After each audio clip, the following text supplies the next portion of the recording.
Voilà, bonjour à tous, bienvenue. Voilà, nous sommes connectés effectivement. Bonjour à tous, je suis ravi de vous accueillir à ce webinaire consacré à l'audit énergétique réglementaire, donc celui qui, vous le savez, entre en vigueur dans moins de 3 semaines maintenant, hein, le 1er avril prochain. On va présenter cet audit énergétique, en quoi consiste-t-il, quel est son champ d'application, quelle est sa différence avec le DPE, hein, que vous connaissez bien sûr depuis plusieurs années. Et puis, bien sûr, répondre à vos questions, hein, puisque c'est à vous, professionnels de la chaîne de la transaction immobilière, que nous nous adressons aujourd'hui, agents immobiliers, administrateurs de biens, bien sûr, aussi syndics, etc., et aussi diagnostiqueurs, puisqu'un nombre important de diagnostiqueurs sont avec nous aujourd'hui également, et je les salue. On va donc revenir très globalement, hein, sur cet audit énergétique, répondre à vos questions. N'hésitez pas, hein, vous avez un onglet qui s'appelle questions-réponses qui se trouve en bas de votre écran ou qui s'appelle Q&R. Donc, n'hésitez pas à l'utiliser. C'est un onglet dont je suis le seul à donc pouvoir ouvrir et donc je pourrai donc lire vos questions et les relier à nos deux invités que je vais vous présenter dans un instant. Donc, dès maintenant, posez vos questions sur cet audit énergétique réglementaire qui donc entre en vigueur dans moins de 3 semaines maintenant, le 1er avril prochain. Nous sommes avec Stéphane Prouzeau, qui est vice-président de la Fédération interprofessionnelle du diagnostic immobilier. Bonjour Stéphane Prouzeau. Bonjour Alain, bonjour à toutes et à tous.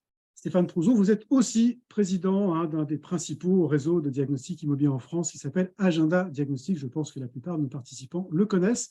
Et puis également Thierry Marchand, administrateur de la Chambre des diagnostiqueurs immobiliers de la FNEM. Bonjour Thierry. Bonjour Alain, bonjour à toutes, bonjour à tous. Merci également, hein, Thierry, d'être avec nous. Merci à tous les deux. Vous représentez chacun une fédération importante, hein, du diagnostic immobilier, la FIDI, la FNEM de l'autre côté. Mais c'est évidemment une parole unitaire, une parole mutuelle que vous avez aujourd'hui pour expliquer, pour présenter, hein, cet audit énergétique qui a un impact évidemment important et qui va avoir un impact important, bien sûr, sur les ventes dans moins de 3 semaines maintenant. Donc, il était tout à fait utile que l'on puisse prendre ce temps d'échange avec les professionnels de la transaction immobilière, répondre à leurs questions notamment. Donc, c'est sur cet audit énergétique obligatoire donc à partir du 1er avril. Donc, je disais, hein, les questions, vous pouvez les poser sur l'onglet questions-réponses. Il se trouve donc en bas de votre écran. N'hésitez pas à l'utiliser dès maintenant. Et puis, ce webinaire est enregistré, hein, donc vous pourrez revoir cet enregistrement, cette vidéo sur la chaîne YouTube du site Diagactu. Vous en aurez de toute façon le lien sur différentes publications, notamment sur nos réseaux sociaux. Bonjour Eric qui nous dit, voilà, bonjour Eric. Donc n'hésitez pas à utiliser cet onglet questions-réponses pour commenter, puis surtout poser vos questions que je relayerai donc, je disais, à nos deux invités du jour. Voilà, alors je pense que sur votre écran, vous avez une slide, plusieurs slides, hein, qui ont été très bien faites par le ministère de la Transition écologique tout récemment, qui explique très clairement, hein, les grandes lignes de cet audit énergétique donc obligatoire, réglementaire. On va les commenter ensemble, mais dès maintenant, donc n'hésitez pas à poser vos questions. Il y a déjà une question qui vient, qui concerne la fourchette de prix de l'audit énergétique réglementaire. On va bien sûr y revenir, c'est un point bien sûr important. On va déjà nous intéresser à cet audit. En quoi consiste-t-il précisément, Thierry Marchand? Alors, l'audit énergétique et réglementaire est une obligation qui a été créée par la loi Climat et Résilience promulguée le 21 août 2021. C'est une demande de la Convention citoyenne pour le climat et on a qui a demandé ardemment au pouvoir public de mettre en œuvre un audit énergétique dans le cadre d'une vente d'un logement et plus particulièrement, puisque c'est le cas de l'audit énergétique, à une maison individuelle et dans certains cas, certains immeubles collectifs, mais c'est surtout immeubles collectifs en entier. Donc c'est avant tout un audit qui va être on va analyser par l'audit énergétique, on va analyser la performance énergétique du bien et la performance initiale du bien, et on va réaliser, à partir de cet état des lieux, on va réaliser un ensemble de projets de travaux avec des scénarios de travaux définis par la réglementation pour atteindre un objectif qui est l'objectif de bas carbone de 2050 sur laquelle la France s'est engagée, c'est-à-dire qu'il faut réduire autant que possible la consommation énergétique de nos logements et de la maison individuelle en particulier. Et l'objectif à atteindre, qui est un nouvel article du Code de la construction qui s'appelle la rénovation énergétique performante. Et l'objectif, c'est d'atteindre systématiquement tous les logements en France la classe B. Et donc, c'est une ambition extrêmement lourde. Et pour pouvoir réussir cette ambition, il faut mettre en place des outils. Et c'est un outil qui est obligatoire, contraignant probablement pour les propriétaires. C'est un outil de valorisation du bien, c'est-à-dire que l'objectif de l'audit énergétique, c'est la volonté législative, c'est de définir un élément qui va déterminer la véritable valeur vénale du bien, la valeur d'un bien immobilier qu'on va vendre sur le marché lorsque celui-ci est une passoire thermique. Merci Thierry. Alors, le DPE, diagnostic de performance énergétique, réalise déjà, a déjà un rôle d'estimation de la performance énergétique des biens. En quoi l'audit énergétique est différent du DPE, Stéphane Prouzeau? Alors, je dirais, si on veut faire les choses simplement, le DPE est un constat. Il est un constat de la performance énergétique d'un bien à un moment T. Alors que l'audit énergétique est un chemin. C'est-à-dire, c'est le chemin des travaux qui permet de sortir un bien de la classe passoire énergétique et de l'emmener, alors soit par étape, soit en une seule fois, de la classe de passoire énergétique à la classe B. Alors, il y a quelques exceptions, mais il faut bien voir qu'il y a une différence entre le constat et le chemin. Merci Stéphane. Alors, on disait qu'il sera obligatoire à partir du 1er avril. Quel est le champ d'application de cet audit énergétique, Thierry Marchand?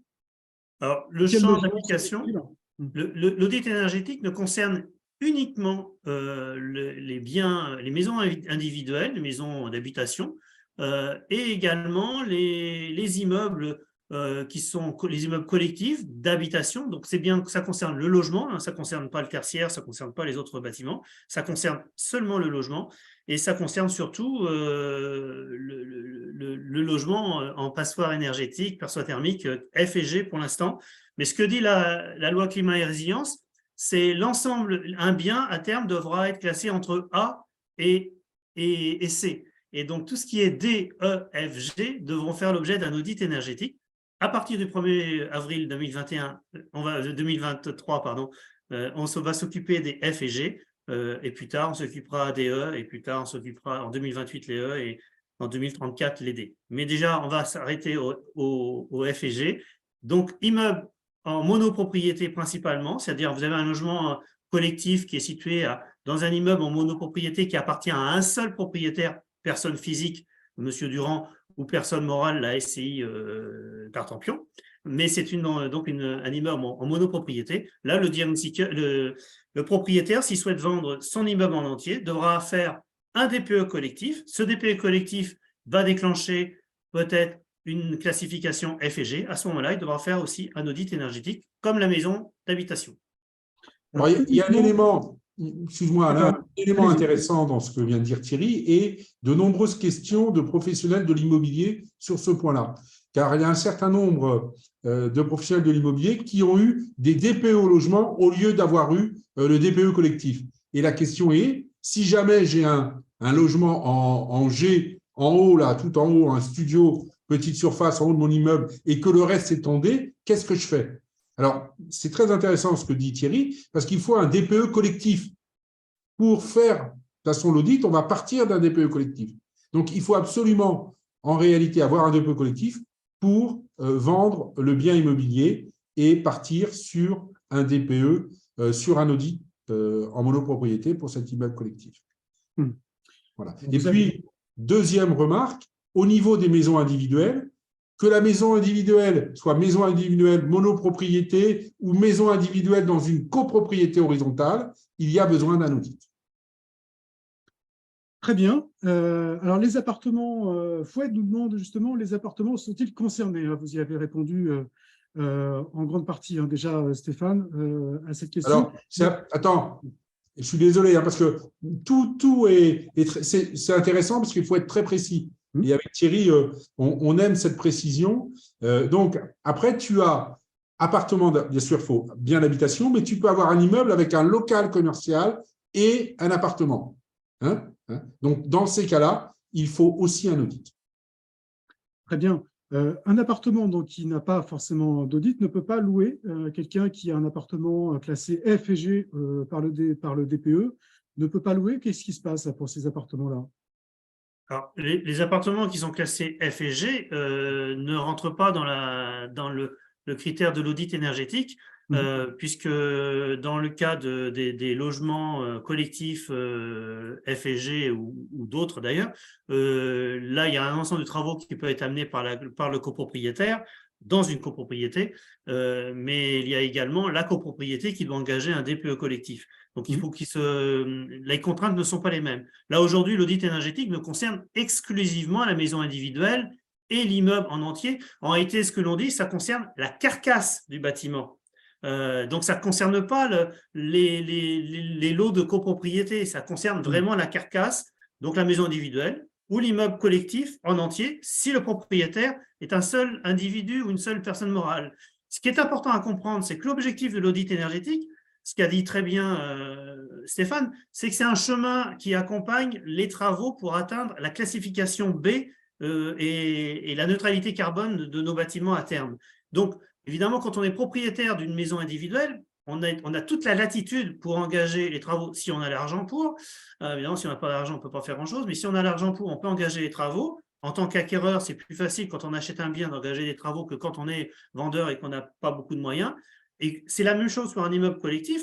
Là, c'est le propriétaire unique de l'immeuble qui est évidemment propriétaire et qui n'a pas besoin de passer par une assemblée générale des copropriétaires pour décider si je vais changer les fenêtres, changer la toiture, changer l'isolation, etc. Je suis propriétaire intégralement, donc je vais pouvoir je vais avoir un chemin dans l'audit énergétique qui va m'accompagner pour atteindre la classification B de l'immeuble en entier. Et à partir de là, je peux engager des travaux parce que je suis le seul décideur, les décisionnaires.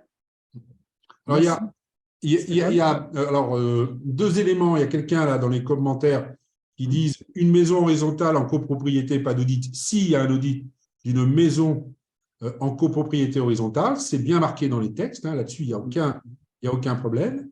Et deuxièmement, il faut bien comprendre que pour l'immeuble en copropriété verticale, là, nous avons un autre texte qui s'appelle le PPPT, c'est-à-dire le projet de plan pluriannuel de travaux. Et il était important que ces deux textes-là ne viennent pas en opposition. Et donc, le PPPT, qui est approuvé par l'AG, est là pour, comme le disait très très bien Thierry, s'occuper de la carcasse. Mais il y a bien, on n'a pas laissé les copropriétés en disant on verra plus tard et on se met la tête dans le sable. On a bien là une réglementation très claire sur le plan pluriannuel de travaux pour les travaux dans une copropriété. Merci Stéphane. 5 ans de validité, donc on fait un audit, on est tranquille pour 5 ans, il faut le refaire ensuite. Comment ça se passe, Stéphane Prouzot? Alors effectivement, l'audit a une validité de 5 ans. Alors c'est quelque chose d'un peu, je veux dire, compliqué à comprendre. Pourquoi? Parce que bon, on fait l'audit sur les bases d'un DPE, et puis on fait le chemin des travaux. Et donc l'audit d'abord est attaché au bien immobilier, il n'est pas attaché au propriétaire, comme la plupart des diagnostics d'ailleurs. C'est un élément important. Et donc cet audit, il va nous permettre de quoi? Il va nous permettre, par exemple, pour l'acquéreur, d'avoir accès à ma prime rénov.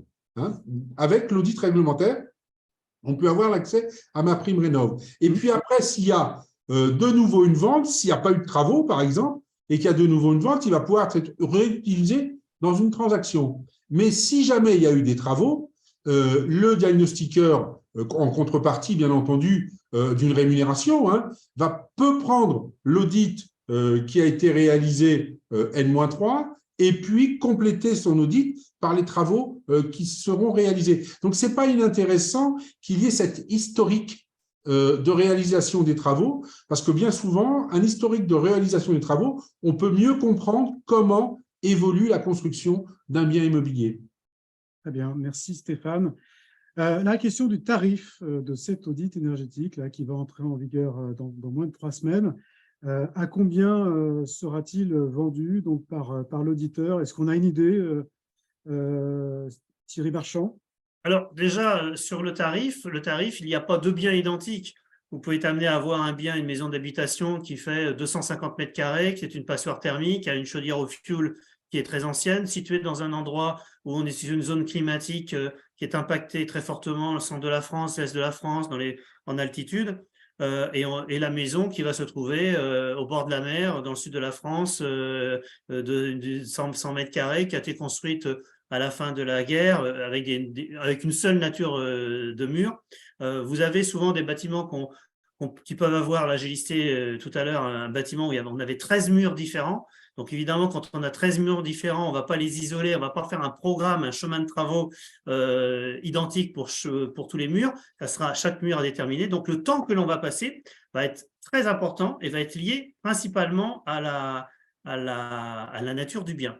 Donc, et même chose pour un immeuble collectif, on passera beaucoup plus de temps qu'une maison d'habitation.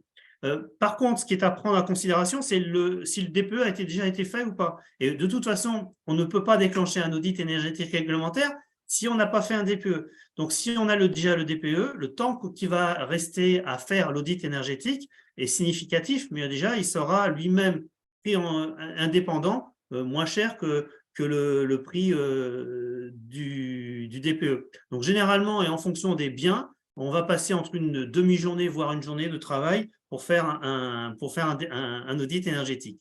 Et puis, le prix va varier en fonction des coûts. En dehors, si on a déjà pris en compte le DPE, c'est une fourchette de prix. Stéphane, on est à peu près sur on est sur des prix à peu près similaires. On est au-delà de 500 € et on peut monter facilement à 1 000 € dans de nombreux cas. Stéphane, vous confirmez. Alors, oui, bien sûr. Bien souvent, au départ, on part de l'audit incitatif. L'audit incitatif n'est pas la même démarche que l'audit réglementaire. Et donc, bien souvent, il y a deux rendez-vous dans l'audit incitatif. Il y a une restitution que nous n'avons pas dans l'audit réglementaire. Même, on prend en compte les habitudes de vie, ce ne sont pas les mêmes règles. Ça ne veut pas dire que l'un est meilleur que l'autre, l'un est différent de l'autre. Et c'est vrai que l'idéal aurait été de le nommer différemment. Et donc, les audits incitatifs sont supérieurs bien souvent à 1 000 €, entre 1 000 et 2 000 €. Là, c'est un audit où nous avons déjà normalement les données du DPE. Et donc, on va retourner sur le bien, ça c'est obligatoire, même si on a fait le DPE, on retourne sur le bien, et donc on a effectivement un prix un petit peu plus faible à partir de 500 €, et suivant le bien, effectivement, ça peut aller plus haut. Et on n'est pas du tout en train de casser le marché, on est simplement en train de dire, voilà, il y a une logique. Il faut faire attention aussi, j'ai eu des confrères qui m'ont dit, on va le mettre comme l'audit incitatif à 1 500. Faire attention, si on le met à 1 500 et que le lendemain, tout le monde le fait à 600 ou à 700 €, c'est toujours très compliqué de justifier. Donc, ce que disait Thierry en décrivant ce que l'on fait dans l'audit, est intéressant parce qu'on part après sur une base horaire, sur son prix horaire avec l'audit, mais l'audit va durer plus d'une demi-journée. Ça, je crois que c'est important entre le travail qui est fait sur le bien immobilier et le travail qui est fait au bureau, entre autres pour avoir le chiffrage, etc., etc. Alors, il y a une question que j'ai vue passer, je ne les vois pas toutes, en disant, mais l'audit énergétique va donner, on va pouvoir avoir ma prime rénov', même si on n'est pas RGE. Oui, l'audit énergétique donnera accès à ma prime rénov', même si l'auditeur n'est pas RGE, effectivement. Alors justement, Thierry, l'auditeur, c'est qui? À qui s'adresse-t-on pour faire un audit énergétique réglementaire à partir du 1er avril? Il y a plusieurs populations. Déjà, il y a deux types de biens. L'immeuble collectif, l'immeuble donc en monopropriété avec des logements, plusieurs logements, ce sont deux populations de professionnels qui peuvent le réaliser. Les architectes qui sont été formés pour réaliser ce type de biens, de faire un audit énergétique sur ce type de biens. Également, les bureaux d'études RGE qui ont l'habitude de faire ce type de biens, mais il faut aussi qu'ils aient une qualification RGE immeuble collectif. Donc, c'est une qualification bien particulière. Et puis, pour les maisons individuelles, là, on est sur… Et donc, comme disait aussi tout à l'heure Stéphane, les maisons individuelles, même en copropriété, ça reste une maison individuelle, même si on est en copropriété horizontale. Vous avez trois populations. Vous avez l'architecte qui a également une formation pour ce type de bien. C'est bien adapté au bien. il faut bien bien comprendre qu'il y a 2 types de biens, donc il faut des formations adaptées à chaque typologie du bien. Également les bureaux d'études thermiques qui ont une qualification pour ce type de bien. Ce n'est pas le même organisme de qualification RGE. Celui qui est qualifié RGE immeuble collectif n'est pas qualifié RGE immeuble maison d'habitation, et ceux qui sont qualifiés RGE maison d'habitation ne sont pas qualifiés RGE immeuble collectif. Il faut qu'ils aient, les bureaux d'études, ces 2 qualifications. Et pour la 3e population, pour les maisons individuelles, c'est évidemment les diagnostiqueurs qui sont là en quantité assez suffisante sur le territoire français, où on est présent partout sur le territoire français et on peut répondre à ce besoin. Donc pour l'instant, la certification de compétences du DPE avec une formation complémentaire, comme les autres professionnels, nous permettent d'atteindre et de réaliser ces audits énergétiques réglementaires aisément. Et ce qui va nous faire, ce que disait tout à l'heure à juste titre sur MaPrimeRénov', ce qui va déclencher MaPrimeRénov', c'est en réalité l'inscription à l'ADEME, notre reconnaissance à l'ADEME, que le DPE, que l'audit énergétique a bien été déposé à l'ADEME avec un numéro d'ADEME bien précis. Et ce numéro d'ADEME va permettre aux acquéreurs de bénéficier des éléments de MaPrimeRénov' avec cet audit énergétique. Alors, si on peut compléter les éléments, parce qu'on a un dialogue, hein, c'est un petit jeu entre nous, avec Thierry, je dis ça pour l'ensemble des personnes qui sont là. Si on peut compléter, donc le diagnostiqueur doit être certifié DPE, uniquement DPE, hein, on ne demande pas la mention, certifié DPE. Alors, s'il est certifié DPE avec mention, très bien, mais il doit être au départ certifié DPE et il doit avoir eu une formation sur l'audit.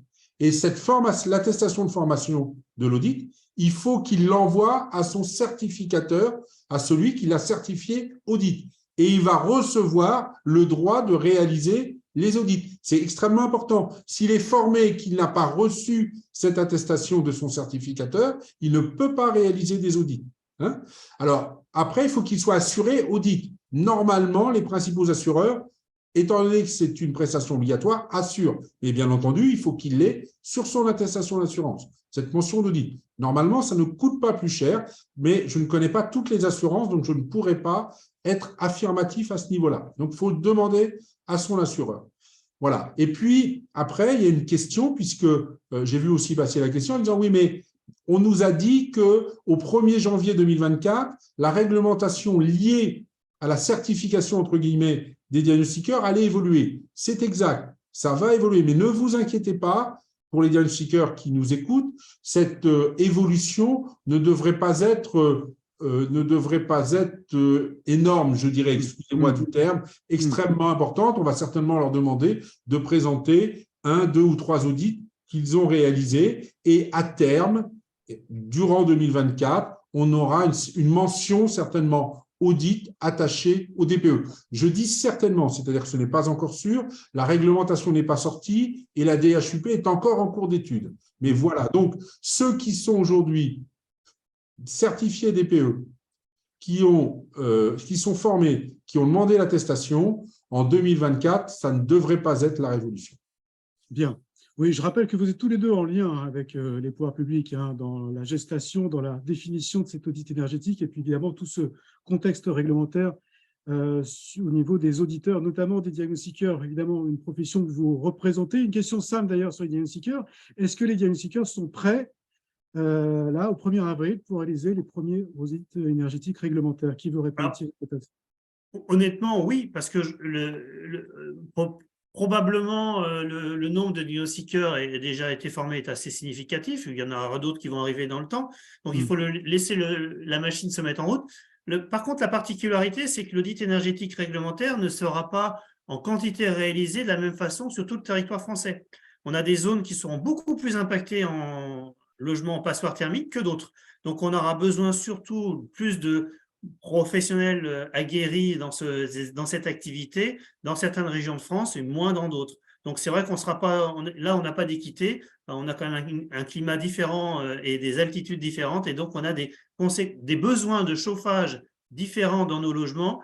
Et évidemment, la maison qui a été pas très bien, qui n'est pas isolée ou peu isolée dans l'est de la France ou dans l'ouest de la France, n'a pas les mêmes conséquences. Donc, on aura besoin de diagnostiqueurs certifiés en quantité plus importante sur certaines régions. Donc, oui, je pense qu'on est opérationnel. Il y a encore des formations, puis ça va monter progressivement en puissance.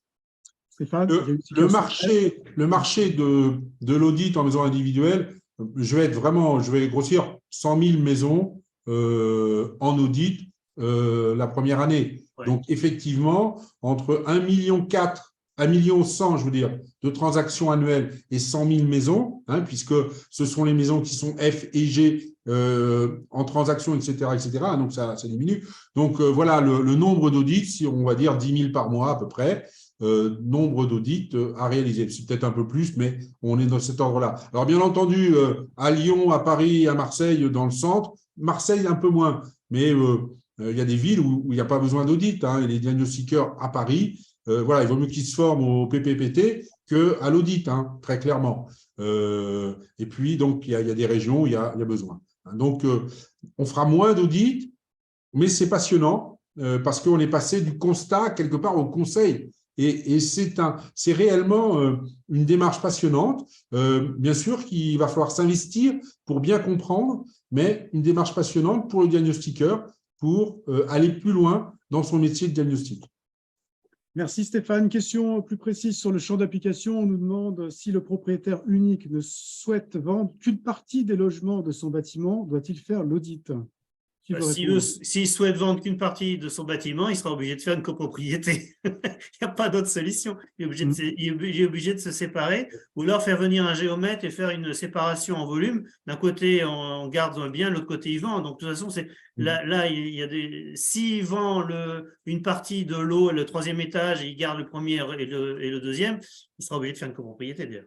Ouais, il ne peut pas faire autrement. Hein. Donc, voilà. Et copropriété, pas d'audit, mais PPPT. Ouais. Romuald demande, le propriétaire aura droit aux aides MaPrimeRénov, même si l'auditeur n'est pas RGE, nous demande-t-il. Oui. Donc, ouais. Et le diagnostiqueur, du fait qu'il soit compétent dans l'audit énergétique réglementaire, lui permet évidemment, va faire un travail qui est une démarche, il l'a très bien dit Stéphane, cette démarche d'amélioration de travaux, cette liste de travaux avec des scénarios, c'est extrêmement réglementé, c'est extrêmement cadré. Donc derrière, on intègre un ensemble de volumes de travaux. Hein. Il y a les travaux pour la rénovation énergétique, mettre les isolants, choisir le changement de système de chauffage, de refroidissement, le cas échéant, et de l'eau chaude sanitaire. Mais derrière, il y a tout ce qu'on appelle les travaux induits, qu'on ne voit pas. Généralement, 70% des travaux en rénovation énergétique sont des travaux induits. Ça va être refaire les peintures dans certains cas parce qu'on a cassé les murs pour mettre de l'isolation, refaire l'installation électrique sur la paroi qui a été isolée par l'intérieur. On peut être amené à refaire des salles de bain parce que la salle de bain, la baignoire est limite à côté d'un mur qu'on va casser parce qu'on va rajouter une isolation. Donc tout ça, c'est un ensemble de travaux qu'ils vont faire. Le diagnostiqueur auditeur sait faire ce genre de choses. C'est le même travail que va faire un bureau d'études vis-à-vis d'un bien où le propriétaire, lui, n'a pas l'intention de vendre, mais veut améliorer son logement, adapter son logement au mode de vie actuel et apporter une rénovation énergétique. Là, on n'est pas sur les mêmes marchés. L'audit énergétique réglementaire, il est imposé aux vendeurs. Dans le cadre du dossier de diagnostic technique pour les professionnels de l'immobilier, ça va leur parler. Aujourd'hui, vous avez 12 rapports intégrés dans un dossier de diagnostic technique. Quand la maison, le bien est neuf, il n'y en a pas 12, il y en aura peut-être un ou deux. Mais si le bâtiment est ancien, on en a jusqu'à 12 aujourd'hui, dont l'audit énergétique. Donc, c'est une activité bien propre, mais pour qu'il y ait un intérêt de cet audit énergétique, il faut bien qu'une fois que l'audit a été transmis à l'acquéreur, avant d'y habiter, il va faire un projet, il va demander à son banquier de l'aider. La banque qui va voir un logement classé F et G va lui dire il faut que vous fassiez les travaux pour atteindre le B, et en même temps, il va demander des aides de l'État, des aides de MaPrimeRénov, des aides des C2E. Donc, il faut bien que cet audit puisse également permettre au futur acquéreur des aides de MaPrimeRénov. Donc, oui, on pourra faire bénéficier à nos clients ces aides. Merci Thierry. Alain, je vois qu'il y a tout un débat parce que la réglementation vient d'évoluer. Donc, je propose à tous ceux qui débattent pour savoir si l'audit énergétique réglementaire sera ou ne sera pas éligible pour avoir MaPrimeRénov. Ils liront un article dans quelques jours sur ton site et il y aura toutes les références réglementaires. Donc, ne passez pas des heures et des heures. Dans quelques jours, vous aurez un article sur le site de diagnostiqueur immobilier qui vous indiquera les éléments pour cela. C'est le plus simple de… Voilà. Mais effectivement, la DHUP là-dessus est très claire et les textes, il y en a qui sont sortis, il y en a qui sont en cours d'élaboration, vont dans ce sens-là. Voilà. C'était juste pour qu'on calme les choses à ce niveau-là, car l'audit, aujourd'hui, on ne fait pas l'audit pour ma prime rénov', on fait, comme l'a très bien dit Thierry, on fait l'audit dans le cadre d'un dossier de vente. Et ce qui est intéressant par rapport à l'audit, c'est qu'il est obligatoire, une présentation obligatoire au moment de la première visite du bien de l'acquéreur. Ça veut dire fondamentalement que aujourd'hui, la vente se fait sur l'affect en grande partie. Et c'est très bien. C'est-à-dire, j'aime ce bien, je me vois avec ma famille dans ce bien-là et j'ai envie de vivre dans ce bien-là, dans ce quartier-là, etc., etc. Donc, c'est sur de l'affect et ce n'est pas du tout péjoratif. Demain, c'est sur l'affect plus, je dirais, la performance énergétique du bien. Hein, parce que peu de monde regarde réellement l'amiante, peu de monde regarde réellement le plomb. Hein, je suis désolé, mais ce ne sont pas des diagnostics qui sont analysés au moment du compromis de façon extrêmement importante.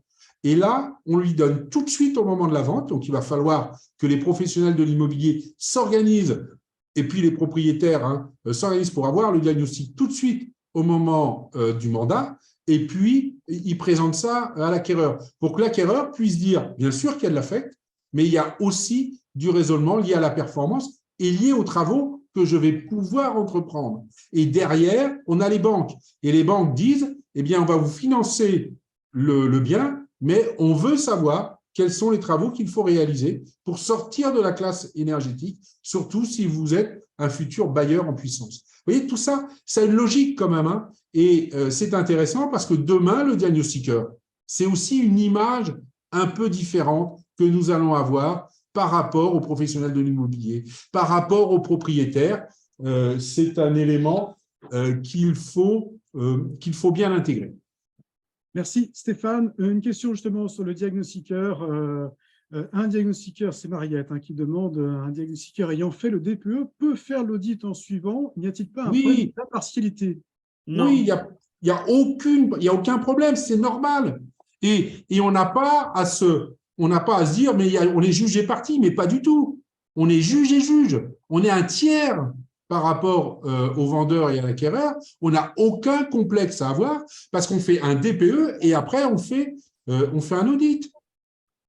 Fondamentalement, le diagnostiqueur, dans sa profession et son métier réglementé, il est avant tout impartial et indépendant.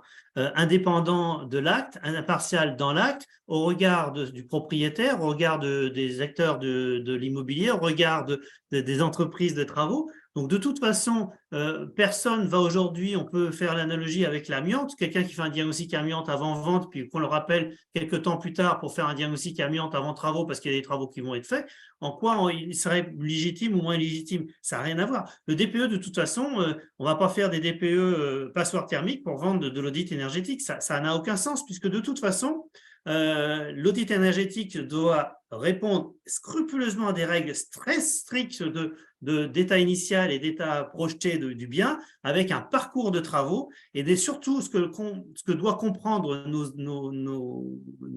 auditeurs, c'est que le parcours de travaux va définir une valeur, une enveloppe globale.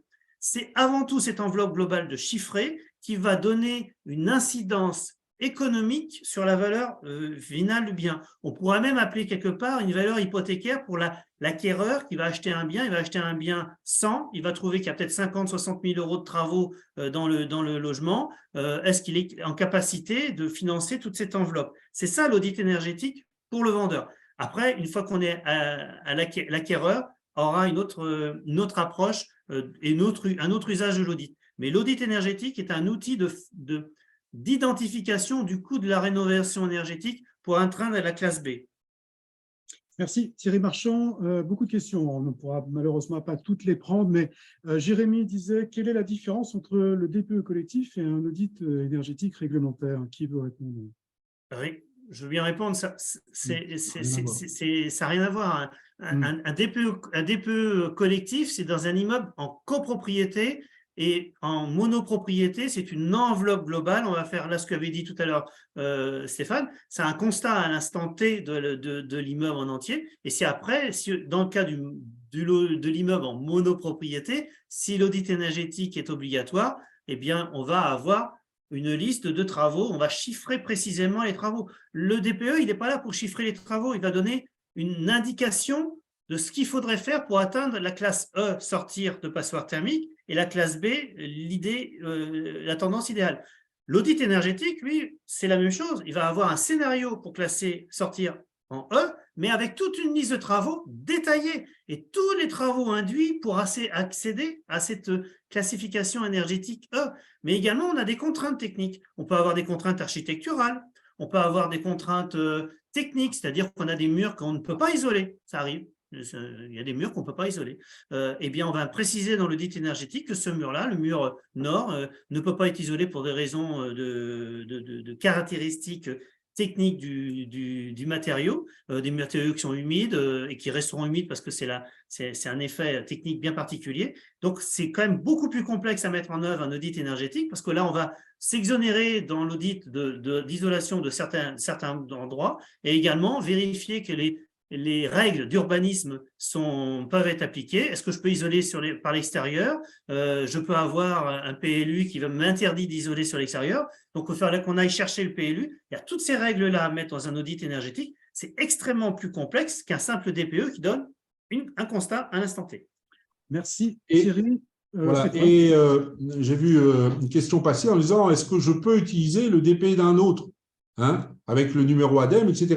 Nous déconseillons fortement aujourd'hui à utiliser le DPE fait par un autre diagnostiqueur. Et pas du tout, je ne suis pas en train de dire l'autre est mauvais ou pas du tout. Je vais être responsable des données de ce DPE et il faut absolument que je comprenne le bien immobilier dans sa performance énergétique actuelle. Donc, je refais le DPE, je vais le refaire payer. Étant donné le nombre de diagnostiqueurs qu'il y a, c'est une bonne chose aujourd'hui que je refasse, moi, le DPE, même s'il a été fait par quelqu'un d'autre. Alors, quid, si le DPE que je fais est en E, alors que le DPE de mon collègue est en F, et quelquefois, il n'y a pas énormément.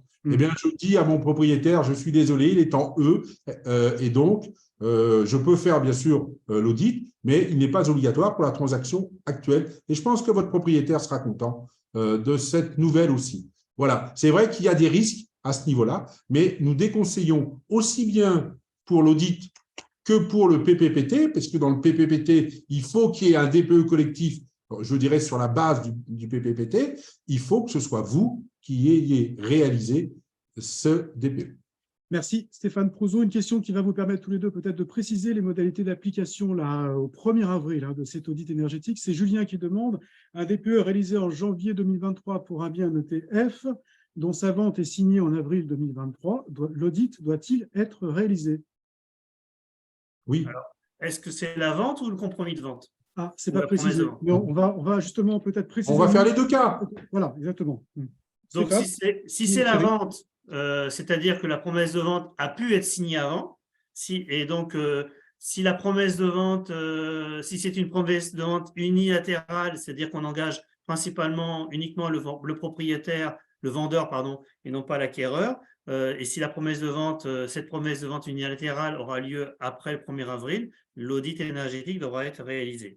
Mais dans le cas d'un compromis de vente, pour faire plus simple, où là, c'est le compromis de vente qui a été signé avant le 1er avril. Celui-ci engage le propriétaire, vendeur et l'acquéreur, acheteur. Il y a un engagement on est déjà dans l'acte de vente. L'acte de vente a déjà été quelque part une grande partie instruit. Ce n'est que des données techniques qui continuent à être réalisées. Et l'acte définitif, l'acte de vente définitif, s'il a lieu après le 1er avril, l'information a été entièrement donnée à l'acquéreur. Il y a eu toutes les autres données, et c'est prévu par le texte, l'arrêté qui définit précisément l'audit énergétique. Et donc, l'audit énergétique, dans ce cas-là, n'est pas recevable. Par contre, si le bien a été classé dès en janvier par un DPE et qu'on commence à vouloir signer promesse, compromis à partir du 1er avril, là, il est évident que l'audit énergétique est obligatoire. Non, F ou G, F ou G. Thierry, tu as dit D, c'est F ou G. D, c'est plus loin. Alors, il y a un petit il y a une petite subtilité, mon cher Alain. Et si j'ai un DPE qui date de 2019, tu vois, qui est en G, qui date de 2019. Alors là, on est un peu dans la merde, excusez-moi du terme un peu familier, puisqu'on commence à se connaître là depuis 3/4 d'heure. Et donc, s'il est en 2019 et qu'on reprend strictement les textes, on n'a pas d'audit obligatoire à réaliser. Alors, bien entendu, la plupart des professionnels vont demander à ce qu'on réalise un DPE, nouvelle formule. Voilà. Tout le monde m'a suivi ou quelqu'un ne m'a pas suivi? Non, non, non, je crois que c'était tout à fait clair. Merci Stéphane. On tient une question. Pourquoi il y a beaucoup de publicité sur l'audit énergétique gratuit pour le vendeur? Il nous demande Foued. Je ne sais pas de quoi il parle précisément. Oui, je pense voir, oui, il y a des professionnels, notamment du bâtiment, des chaînes de bricolage qui font des annonces d'audits énergétiques gratuits. Alors, il faut savoir que ces audits énergétiques sont des audits énergétiques qui engendrent et là, on n'est pas sur de l'indépendance et de l'impartialité. C'est tout à fait, non, à la limite, tout à fait logique qu'on puisse financer un audit énergétique pour un propriétaire qui souhaite faire des travaux chez lui. Là, l'enseigne de bricolage également incite à faire travailler les artisans de l'enseigne. Enfin, il y a toute une chaîne derrière qui est liée. Pourquoi pas, hein, moi, ça ne me gêne en aucune manière qu'on ait ce type d'approche commerciale, mais ce n'est pas un audit énergétique réglementaire. Oui, ce n'est pas un audit qui va chiffrer une enveloppe globale de travaux qui va être extrêmement contraignante pour le vendeur, parce que lui, il voulait vendre sa maison 250 000 €, puis s'aperçoit qu'il a 50 000 € de travaux à faire de rénovation énergétique que l'acquéreur devrait engager pour atteindre la classification B. Et donc là, évidemment, on n'est pas dans la même démarche. Donc, ne pas comparer les audits énergétiques faits par ces organismes commerciaux que celui qui est imposé par la réglementation. Il ne peut pas être annexé à une transaction immobilière. Voilà, très simplement dit, effectivement. Voilà. Carole, on nous demande aussi s'il faut avoir une décennale. Non. L'assurance RC du diagnostiqueur suffit. Nous ne faisons pas de l'AMO. Si on fait strictement le diagnostic tel que c'est prévu par la réglementation, nous sommes dans notre rôle de diagnostiqueur, nous n'avons pas besoin de décennale, ça ne sert à rien. D'autant plus, pour aller plus loin, que la décennale est une action par rapport à un acte de construire. On n'est pas dans l'acte de construire, on est bien dans la notion de responsabilité civile. C'est une assurance qui doit être minimum, elle est prévue par la loi dans le cadre du dossier diagnostic technique, c'est 300 000 € par sinistre par an à minimum et 500 000 € à l'année. Cette assurance est uniquement NRC Pro. D'ailleurs, j'invite vivement les autres professionnels qui vont s'introduire dans l'assurance, dans le dossier diagnostic technique, d'avoir ce type d'assurance, parce que c'est une assurance, ça n'a rien à voir, et la décennale, en aucun cas, ne couvrira cet audit énergétique réglementaire fait dans le cas du dossier diagnostic technique.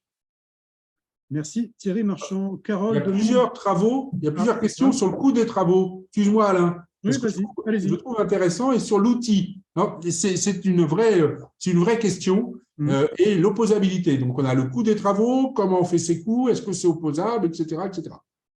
Oui, alors, aujourd'hui, ce que je conseille, moi, à un réseau que je connais bien, on a mis en place un accord avec Bâti Chiffrage, qui est un outil qui est utilisé par des entrepreneurs, des sociétés de seconde œuvre, et qui fait des devis pour les particuliers pour faire des travaux. Et donc, on utilise le même outil pour chiffrer ces travaux. Et le coût est différent suivant les départements, donc prend en compte un certain nombre d'éléments. À partir du moment où j'ai fait mon devis sur des bases dont j'ai gardé la trace, si jamais on vient me retrouver pour me dire, Monsieur Prouzeau, là, vous avez mal chiffré, je dis, mais non, regardez, j'ai fait ça comme un professionnel, avec les éléments d'un professionnel à telle date, je suis tranquille. Si par contre, je fais ça au stylo levé sur des oui-dire, je ne suis peut-être pas tranquille. Donc, il faut vraiment là vous appuyer sur des outils qui sont utilisés par les professionnels. Et réellement, le prix, alors il y a Batiprix aussi, que je connais moins bien. Vous avez d'autres outils, mais vous avez des outils avec des prix qui sont, je pense, raisonnables pour vous permettre de faire du chiffrage de travaux. Merci. Thierry, tu fais comment, toi? Idem. Merci. Alors déjà, la première chose, c'est que moi, j'ai déjà des travaux et j'ai des amis qui sont dans le bâtiment depuis longtemps, depuis de nombreuses années. Donc, j'ai le prix moyen de ma région. Je suis capable aujourd'hui de faire un chiffrage dans ma région relativement simple parce que je connais les prix du marché et comme le marché, ça fait ça, hein, donc il faut le suivre assez rapidement. Par contre, je suis incapable d'aller à Marseille, à Nice, à Paris ou à Strasbourg faire un audit énergétique parce que je n'ai aucune idée de leur prix marché. Je n'ai aucune idée de leur méthode d'un artisan qui va venir à Paris avec les problèmes de stationnement, etc. Donc ça, c'est des choses que je ne maîtrise pas. Dans ma région, je maîtrise. Donc l'audit énergétique réglementaire, pour moi, il doit être limité à mon périmètre que je maîtrise. Et donc après, quand je n'ai pas les éléments, parce qu'il m'arrive des choses où je n'ai pas l'information, j'utilise bâti-chiffrage. Merci à tous les deux. Je vais essayer de poser la question de Carole, là, qui a posé la question il y a quelques minutes. Elle demande, donc, si mon logement est en E, ai-je besoin d'un audit énergétique pour bénéficier de ma prime Rénov'? Ça dépend ce qu'il veut. Alors déjà, on ne bénéficie pas de ma prime Rénov'. On bénéficie de quel élément de ma prime Rénov'?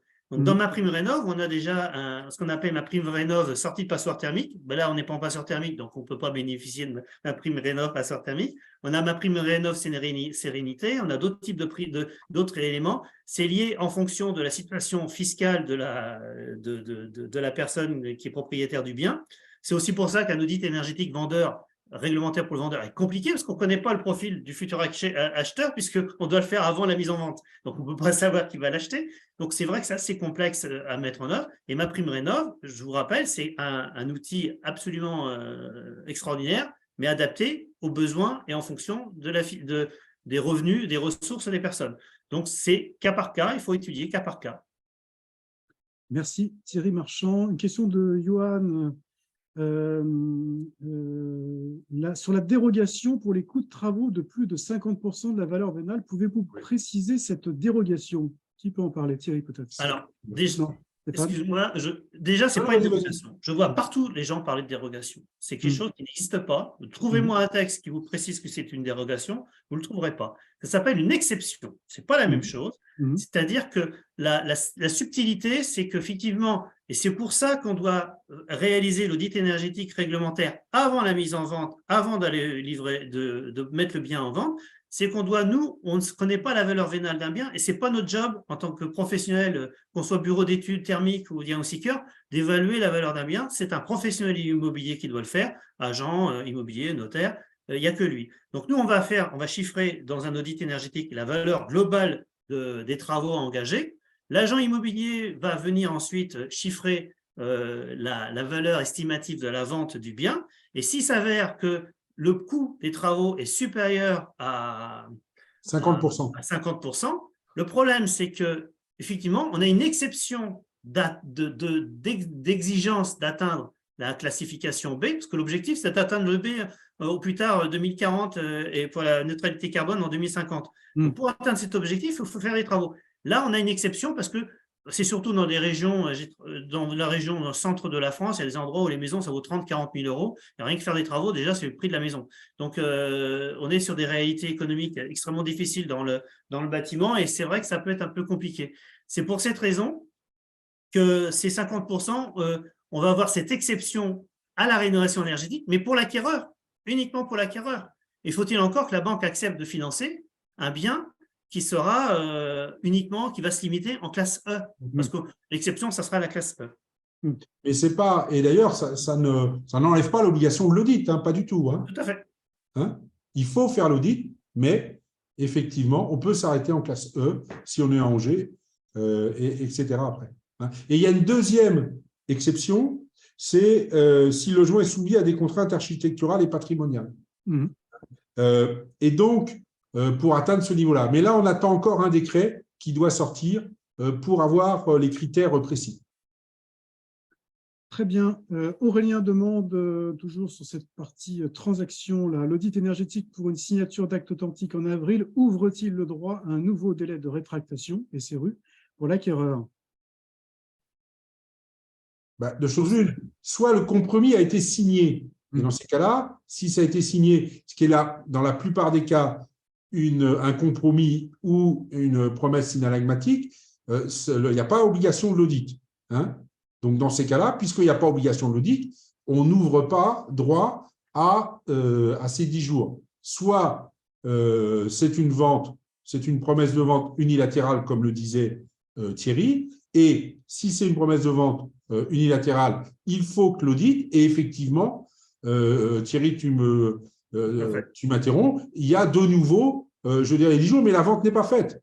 Donc, en réalité, la personne peut, si l'audit ne lui convient pas, peut se retirer de cette promesse de vente unilatérale. C'est exactement ça. Tout ça, c'est une logique immobilière qui est très simple, entre guillemets, mais dès qu'on l'a eu, voilà, il n'y a pas de choses extraordinaires pour le professionnel de l'immobilier. Et dans tous les cas, derrière, il y a un notaire et un agent immobilier. Et donc, qui va signer la vente, c'est le notaire, et c'est lui à un moment qui dit il faut qu'il y ait un audit ou il faut qu'il n'y ait pas d'audit. C'est le notaire à la fin qui est responsable globalement de la vente. Et nous, on fait l'audit quand on nous demande l'audit, on ne fait pas l'audit quand on ne nous demande pas l'audit non plus. Ce qui ne veut pas dire qu'il faut bien qu'on ait intégré la réglementation pour pouvoir la communiquer à telle ou telle personne. Merci Stéphane Prouzeau. On dit que le diagnostic de performance énergétique depuis quelque temps est opposable. Est-ce que l'audit énergétique réglementaire donc l'est aussi, cet audit énergétique réglementaire, est-ce qu'il est opposable? Pour être un peu plus précis, ouais. Quand on fournit un dossier de diagnostic technique dans le cadre d'un acte de vente, c'est l'ensemble des éléments consécutifs du dossier de diagnostic technique qui est opposable. Alors, on a pris ce mot opposable, en réalité, dans le DPE, on précise clairement, et les textes précisent clairement, que ce qui n'est pas opposable, c'est les recommandations dans le DPE. Ça veut dire par défaut, tout le reste est opposable. Donc, l'acquéreur peut demander réparation à son vendeur en cas d'anomalie. L'audit énergétique étant intégré au dossier de diagnostic technique, tout ce qui est inscrit dans l'audit énergétique est donc opposable, que ce soit l'état initial, la note initiale, dont pour ça que Stéphane, à juste titre, a dit « Attention, on ne prend pas le DPE d'un confrère parce qu'on engage notre responsabilité de ce fait de cette opposabilité. » Donc, on a l'état initial, l'état futur, le parcours de travaux, l'enveloppe de chiffrage pas précis parce que entre Stéphane et moi, si on est tous les deux à faire le même audit sur le même bien, on aura une approche humaine différente. Moi, j'ai peut-être des sensibilités de matériaux d'isolation peut-être plus coûteuses parce que j'ai une sensibilité à particulière ou le contraire. Donc, on va avoir des coûts différents. Donc, ce n'est pas sur le montant pur et dur du chiffrage qui sera aussi opposable, mais c'est plutôt sur le concept même des travaux et d'avoir listé les travaux et d'avoir bien identifié toute la problématique de travaux. Donc, c'est opposable intégralement. Merci Thierry Marchand. On parle d'obligation de travaux consécutives à l'audit énergétique réglementaire. Il n'y a pas d'obligation de travaux, c'est bien clair. Alors, non, pas d'obligation de travaux. Je vais faire néanmoins, si vous voulez louer le bien immobilier, voilà, il va falloir faire des travaux. Vous voyez, mais l'audit n'entraîne pas d'obligation de travaux. Très bien, on a fait un bon tour là, des questions qui nous étaient posées. Il est voilà, 17h54. On va, je pense, bientôt clore ce webinaire. Je vais peut-être vous poser la question tous les deux, Stéphane, Thierry, un peu votre état d'esprit là, à quelques 3 semaines. Vous représentez, je le disais, cette profession de diagnostiqueur. Les diagnostiqueurs sont prêts, vous nous l'avez dit. Cet audit énergétique réglementaire va jouer son rôle, selon vous? Vous êtes confiant? Oui, moi je suis confiant sur le fait que l'audit énergétique joue son rôle. Il est bien, comme beaucoup de diagnostiqueurs et de professionnels de l'immobilier, j'ai beaucoup souffert de certains éléments liés au DPE.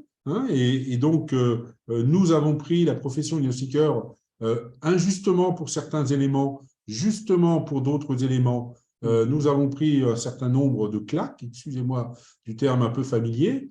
Oui, mais nous nous sommes énormément améliorés et on continue à expliquer la réalité du DPE, que c'est une méthode conventionnelle, qu'elle est là pour permettre à une partie du parc à faire des travaux, dans lequel il faut faire des travaux, et ce n'est pas l'exactitude de la consommation énergétique d'un bien immobilier. Dans l'audit, on va plutôt sur le chemin de travaux.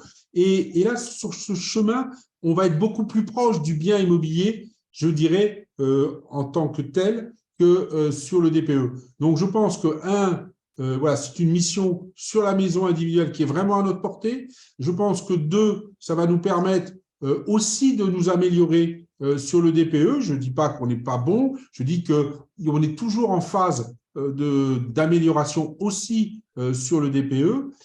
Et je pense que les pouvoirs publics vont continuer, je veux dire, à nous confier un certain nombre de missions. Merci Thierry, confiant également. Alors, je suis assez confiant parce que déjà en premier lieu, l'audit énergétique va rééquilibrer un peu la valeur d'un bien.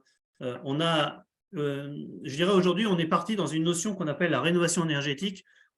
C'est une erreur, à mon sens, aussi ces termes. On devrait plutôt de parler d'adaptation de nos logements au dérèglement climatique. En réalité, c'est ça qu'il s'agit. C'est qu'aujourd'hui, les logements, on pouvait vivre dans des logements mal isolés, avec des fenêtres en simple vitrage. Finalement, on chauffait peu, ce n'était pas tellement grave. Mais si on veut comparer un bien qui était récent par rapport à un bien ancien, il faut qu'on ait des indicateurs. Donc, le DPE est un des premiers indicateurs.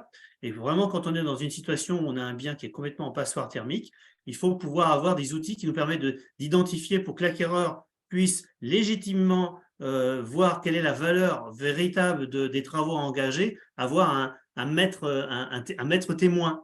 On peut demander à des entreprises, on peut faire plein de choses, mais c'est vrai d'avoir une idée du coût global. Et je pense que c'est d'ailleurs une des critiques qui a été injustement portée sur le DPE. On a fait avaler beaucoup de choses au DPE, qui est un outil de mesure, parce qu'on a découvert le 1er juillet 2021 qu'il y avait des logements énergivores en France, qu'il y avait des logements qui consommaient de l'énergie. Avant, on s'en fichait, mais éperdument. Mais le 1er juillet 2021, comme par hasard, on s'est rendu compte qu'il y avait des logements qui étaient en G, en F.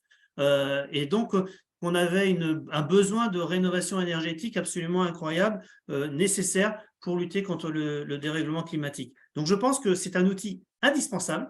C'est un outil qui va réveiller les esprits et qui va se rendre compte aussi qu'on va peut-être moins vendre des biens passoires et responsabiliser plus l'acquéreur, parce que ce n'est pas qu'un professionnel qui va mal vendre un bien, c'est aussi souvent un acquéreur qui veut se faire plaisir à acheter un bien et ensuite n'arrive pas à l'améliorer économiquement pour le rendre très performant. Donc, je pense que c'est vraiment un outil qui est absolument indispensable dans la chaîne immobilière et dans l'approche immobilière du coût économique pour le futur acquéreur et le vendeur, évidemment. Merci infiniment tous les deux, Stéphane Prouzeau, vice-président de la FIDI, Thierry Marchand, administrateur de la Chambre des diagnostiqueurs de la FNEM, d'avoir contribué à ce moment d'échange sur l'audit énergétique réglementaire. Je finirai par une petite remarque de Stéphanie très sympa qui nous dit « C'est top que les audits soient ouverts aux diagnostiqueurs, ça aurait été trop tendu sans vous. » Donc, c'est super, voilà, elle nous dit. Voilà pour le mot de la fin chez nos participants.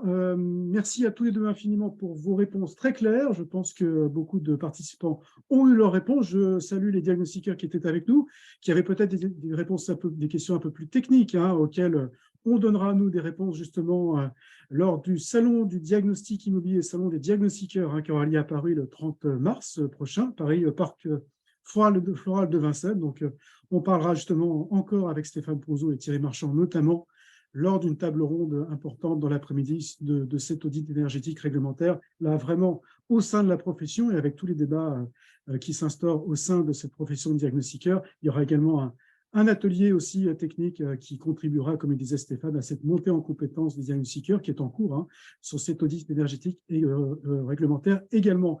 Voilà, merci à tous, merci beaucoup. Encore une fois, Thierry Marchand, Stéphane Prouzeau. Et à très bientôt. Et je rappelle, merci donc, de votre écoute. Merci. Le webinaire sera donc diffusé sur le chaîne YouTube du site Diegactu dès demain matin. Merci à tous. Bonne soirée et au revoir. Merci, au revoir.